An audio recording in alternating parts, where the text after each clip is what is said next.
ดำเนินซ้ายมือเชนปิ่นสินชัยขวามือเจริญศักดิ์เกียรตินครชนหรืออ่อนเนื่องจำนงพิกัด116 ปอนด์กางเกงสีน้ำเงินครับอดีตแชมเปี้ยนรุ่น118 ปอนด์นะครับเจริญศักดิ์เกียรตินครชนเดิมนั่นแหละครับส่วนกลมกราบอยู่นั่นเชนปิ่นสินชัยครับนี่จอมเจาะยางเลยนะครับเตะขานี่คู่ต่อสู้นี่ขาเดี้ยงมานักต่อนักแล้วนี่จอมพิชิตแหลมฟ้าผ่าครับลูกพี่ของเจริญศักดิ์กางเกงน้ำเงินนะครับ1 และ 2รวมกันกรรมการศักดาปลื้มจิตสับมือว่าชกได้มวยซ้ายด้วยกันทั้งคู่ครับเชนกางเกงสีแดงนั้นแชมเปี้ยนมวยรอบแอนตาซินนะครับเจริญศักดิ์นั้นมวยจังหวะฝีมือแข้งซ้ายเชนนั้นเจาะยางต่อยบนเจริญศักดิ์ในมวยเมืองชนนะครับเชนนั้นมวยสุรินทร์อำเภอจอมพระยักษ์เข้าหาเจาะยางแล้วครับนี่ครับเชนนี่เจาะยางในคู่ต่อสู้ชักขาไม่ทันเนี่ยแม่ยืนไม่ติดนะครับแต่เจาะแม่นแน่นแล้วก็หนัก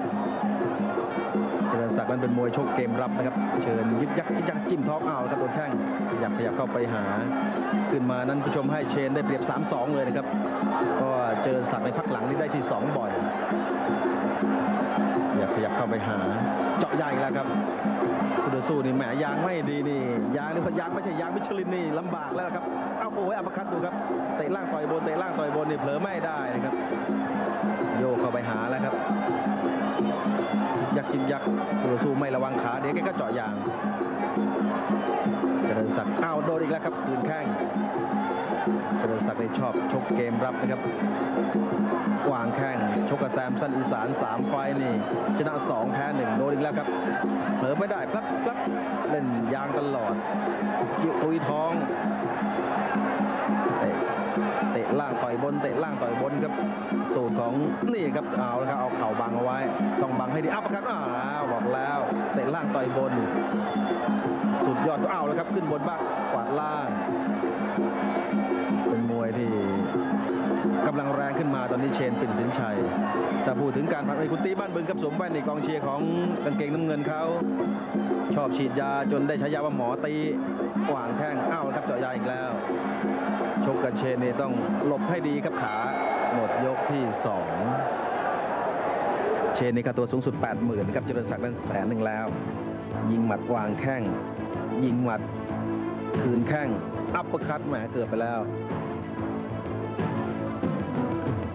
ยึกยักนี่ครับเตะโคนขาที่เจ็บนะครับเตะเต็มแข้งทีเดียวจอมพิชิตมาสอนบอกให้ออกสบายบอกว่าออกแข้งไม่ต้องเกรงสบายจะได้หนักนี่พันตำรวจเอกเสวตปิ่นสินชัยมาสอนเชนปิ่นสินชัย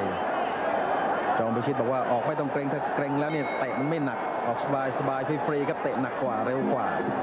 ยกที่3ครับหมดยก2ครับเชนได้เปรียบ 7-4กางเกงแดงครับผ่านมวยกระดูกแข็งมาน้อยกว่าแต่ว่ากำลังสดและห้าว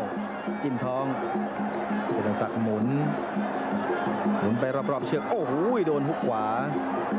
เชนนี่ชกดุครับแหมดูครับเจาะยางอีกแล้วเจริญศักดิ์ชักโมโหเหมือนกันครับแต่ว่าโมโหนี่ยังไม่เดินครับเจริญศักดิ์ชอบเชิงรับตั้งป้อมอยู่ในเรียกว่าโอ้โหโดนอีกแล้วครับวางแข้งสักทีนึงนี่แน่ต่อยผมดินนักวางแข้งนะครับเชนมันมีหลายอย่างนะครับยึกวางแข้งเท้าหน้าโอ้โหทิ้งหมัดซ้ายโดนเหมือนกันครับยังเดินเหมือนเดิมเชนปิ่นสินชัยแบบยึกยักล่อหลอกให้ตาลายครับแขนวางแข้งสักทีหนึ่งขยับแขนขยับขานี่เป็นการสร้างจังหวะให้ตัวเองอยากให้คู่ต่อสู้ตาลายอย่างหนึ่งยังเฉยครับเจริญศักดิ์นี่โดดอีกแล้วครับหุกซ้ายเจาะยางอีกแล้วโอ้ยชักจะเจ็บขาแล้วนะครับแล้วครับชี้แล้วครับกองเชียร์บอกว่าขาเริ่มเจ็บแล้วกองเชียร์เห็นเลยนะครับบางทีนักมวยไม่เห็นครับเจาะยางอีกแล้วครับแล้วคืนแข้งเจาะยางอีกแล้วครับต้องหมุนโอ้ยขาขวาชักไม่ดีครับรับแข้งซ้ายมากไปแล้วโดนอีกแล้วครับต้องพับขาโอ้โหโดนอีกแล้วต้องระวังครับชักไม่ดีนะครับนี่ครับพิษร้ายของเชนปิ่นสินชัยในแกเจาะยางเหลือกำลังรับจริงๆแม้เจอกระเด็ดดวงนี่สนุกแน่ครับเจาะยางต่อยหมัดจะยางต่อยหมัดอย่างนี้ครับเหมือนกันเลยครับเด็ดดวงกับเชนน้ำหนักได้กันด้วยครับเอาครับเน้นเจาะยางอีกแล้วต้องหมุนครับ ยางมิชลินเลยครับของเจริญศักดิ์นี่พอยังทนได้อยู่ชักไม่ดีแล้วตอนนี้ต้องยกเข่าบังให้ดีครับออกแล้วครับออกแข้งขวาแล้วครับโอ้โหโดนอีกแล้วครับล้มเลยครับลูกนี้พยายามจะเตะขวาเพื่อจะไม่ให้โดนเจาะยางหมดยกที่3ไปเลยครับเจาะยางหล่นลูกนี้นี่เป็น 2-1 เลยครับดูภาพช้านะครับดึงตัวหลบยิงหมัดแล้วเจาะยางเจ็บเลยครับลูกนี้ย้ำแล้วย้ำอีกครับดูลูกล้มนะครับดึงจังหวะนิดหนึ่งปุ๊บเจาะยางลูกนี้ครับเจ็บเลยนะครับ2-1 เลยครับลูกนี้ล้มเชนปิ่นสินชัยบอกว่าให้มือสูงไม่ต้องระวังบนให้ห่วงล่างเอาไว้ครับจอมชิดบอกทางฝั่งของเจริญศักดิ์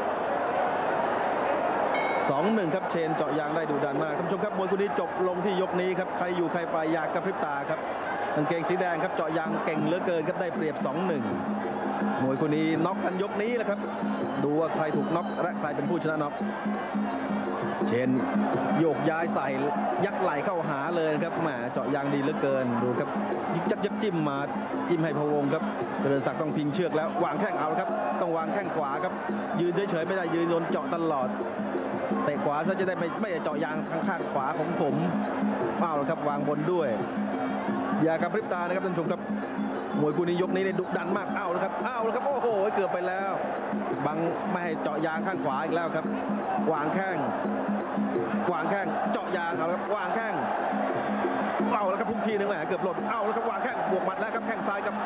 เอาครับเจาะยางอย่ากระพริบตาครับท่านผู้ชมครับอย่ากระพริบตาเจาะยางได้เจาะยางแล้วเจาะยางอีกแล้วเอาแล้วครับเตะล่างกับเตะบนได้บนเสียล่างได้ล่างเสียบนวางแข้งโอ้โหบนกับล่างใครอยู่ใครไปอย่ากระพริบตาครับเอาแล้วครับซ้ายกับซ้ายยิงหมัดวางแข้งเอายกบังเอาไว้วางแข้งโอ้ยปลิวเลยครับโดนแข้งซ้ายตรงนี้เชนต้องถอยครับชัยโครงโดนแล้วเจริญศักดิ์เดินเป็นชุดแล้วคราวนี้สัดแข้งซ้ายแล้วอย่ากระพริบตาครับท่านผู้ชมครับอย่ากระพริบตาเชนถอยแล้วหยุดแล้วครับเชนต้องถอยครับโดนชัยโครงนับมากเกินไปหรือเปล่าบวกกันแล้วครับบนกับล่างเจาะยางชัยโครงอย่ากระพริบตาครับเอาแล้วครับเดินทางเชนต้องถอยวางแข้งอีกทีนึงเชนต้องถอยครับยุบแล้วครับเชนโอ้โหเอาชัยโครงไปรับแข้งซ้ายมากไปครับเอาแล้วครับอีกคนเตะบนอีกคนเตะล่างเสียเปรียบแล้วครับโอ้โหเจอชัยโครงก็ยุบแล้วครับเจริญศักดิ์เดินแล้วไม่ถอยแล้วคราวนี้เห็นคู่ต่อสู้ยุบอย่ากระพริบตาครับท่านผู้ชมครับอย่ากระพริบตาเดินเหมือนเดิมเจริญศักดิ์ดันออกไปแล้วจะเน้นแข้งซ้ายหรือเปล่าดันออกไปยิงหมัดโอ้โหคู่นี้เลือกเกินจริงๆวางแข้งชักจะเตะไม่ขึ้นเหมือนกันเจริญศักดิ์ล็อกแทงเข่าไว้ไม่เข่าดันแล้ววางแข้งอย่ากระพริบตาครับท่านผู้ชมครับอย่ากระพริบตามวยคู่นี้ล็อกกันยกนี้อัปเปอร์คัตทีหนึ่งแทงโอ้โหแลกกันเหลือเกินจริงๆเอานะครับพุกหมุนยิงหมัดเจริญศักดิ์หัวซุนเหมือนกันวางแข้งโอ้ยก้านคอปลิวเลยครับกับการนับ2นับแค่2ครับไม่นับต่อหลับคาแข้งเลยครับโอ้โหลูกนี้เต็มแข้งเลยครับเข้าการคอไม่เตะด้วยเท้าเตะด้วยแข้งจริงๆหลับกลางอากาศเลยครับเปลเลยครับแหมแต่ว่าพี่เลี้ยงไม่ยอมให้ลงเปลครับถือเคล็ดโอ้โหแลกกันเหลือเกินครับเจอแข้งซ้ายเข้าเต็มก้านคอสังเกตนะครับว่าเป็นแข้งยิงครับไม่โดนเท้านะครับนี่ครับเชนไปยุบเจอลูกชายโครงนี่ครับเตะชายโครงครั้งแล้วครั้งเล่าครับยุบเลยครับแหมเจาะยางก็ทนได้แต่ว่าตัวเองโดนชายโครงค่อยๆยุบแล้วสุดท้ายก็แผ่วไปเลยครับดูครับเจริญศักดิ์ที่พอบูนี่แกบูถึงใจคุณนายท่านผู้ว่าเหมือนชนจริงๆดูครับต้องถอยเลยครับนี่ครับเจริญศักดิ์เห็นแล้วนะครับว่าเชนนั้นยุบพอยุบปั๊บแกเดินเลยครับขย่ำเลยนะครับนี่ครับเชนออกอาการยุบเลยครับ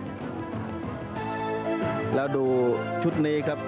หัวซุนแต่ว่าหัวใจนั้นเหลือเกินจริงๆเจริญศักดิ์นี่ครับวางเข้าเจอโครงทีหนึ่งแล้วโดนก้านคอลูกนี้โอ้โหเท้าบนพื้นเลยครับเทคนิคของเอาครับกรรมการนับ1ขยับจะนับ2ก็ไม่นับต่อครับ